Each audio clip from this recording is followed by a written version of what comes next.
Yes, అవును, మీరు విన్నది నిజమే. ఏపీ ఎన్నికలపై కరోనా ఎఫెక్ట్ పడనుంది. ఇప్పటికే కేసులు చాలా వేగంగా పెరుగుతున్నాయి. మొన్నటి వరకు ఒక కేరళ, తమిళనాడులో వచ్చిన కేసులు ఇప్పుడు దేశంలో డబుల్ అవుకుంటూ లెక్క పెరుగుతోంది. అయితే కమ్ముకొస్తున్న కోవిడ్పై రాజకీయ విశ్లేషకులు మరింత హెచ్చరిస్తున్నారు. ఎందుకంటే ఇప్పటికే కేంద్ర మంత్రిత్వ శాఖ ఇస్తున్న నివేదికల ప్రకారం కోవిడ్ సంక్రాంతి తర్వాత మరింతగా పెరుగుతాయని ఎప్పటి నుంచో హెచ్చరిస్తుంది.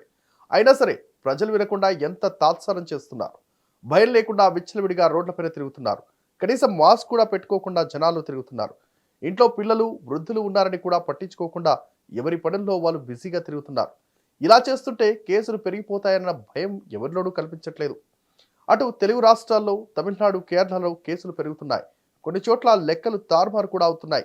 ఇలాంటి సందర్భంలో ప్రజల్లో ఆందోళన నెలకొంటుంది. దేశంలో కరోనా వ్యాప్తి కొనసాగుతోంది. గడిచిన 24 గంటల్లో కొత్తగా 760 కొత్త కోవిడ్ కేసులు వెలుగు చూశాయి. వైరస్తో ఇద్దరు ప్రాణాలు కోల్పోయారు. కేరళ మరియు కర్ణాటకల్లో ఒక్కొక్కటి చొప్పున మరణాలు చోటు చేసుకున్నాయని కేంద్ర వైద్య ఆరోగ్య శాఖ వెల్లడించింది. ప్రస్తుతం దేశంలో 4423 యాక్టివ్ కేసులున్నాయి. తాజా కేసులతో దేశంలో కోవిడ్ కేసుల సంఖ్య 4,50,15,896కి చేరగా మరణాల సంఖ్య 5,337కు పెరిగింది.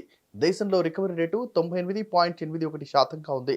ఇప్పటి వరకు 220.67 కోట్ల కరోనా వ్యాక్సిన్లు అందించారు. దేశవ్యాప్తంగా జనవరి 3న మొత్తం 5,31,342 కరోనా టెస్టులు చేశారు. మరోవైపు కరోనా కొత్త వేరియంట్ అయిన JN1 కేసులు భారీగా పెరుగుతున్నాయి. డిసెంబర్ 28 వరకు 145 JN1 సబ్ వేరియంట్ కేసులుండగా తాజాగా ఆ కేసులు 511కు పెరిగాయి. మొత్తం 11 రాష్ట్రాల్లో ఈ కేసులు వెలుగు చూశాయి. ఒక్క కర్ణాటక రాష్ట్రంలోని అత్యధికంగా 199 కేసులు బయటపడ్డాయి. ఆ తర్వాత కేరళలో 148 కేసులు, గోవాలో 47, గుజరాత్లో 36, మహారాష్ట్రలో 32, తమిళనాడులో 26, ఢిల్లీలో 15, రాజస్థాన్లో 4, తెలంగాణలో 2, ఒడిశా, హర్యానాలో ఒక్కొక్కటి చొప్పున నమోదయ్యాయి. మరోవైపు ప్రపంచ ఆరోగ్య సంస్థ రిలీజ్ చేసిన డేటా ప్రకారం డిసెంబర్ 16 నాటికి 41 దేశాల్లో 7,344 JN1 కేసులు నమోదైనట్టు తెలుస్తోంది. ఒమిక్రాన్ సబ్ వేరియంట్ అయిన JN1 పై కేంద్ర రాష్ట్ర ప్రభుత్వాలు నిశితంగా పరిశీలిస్తున్నాయి.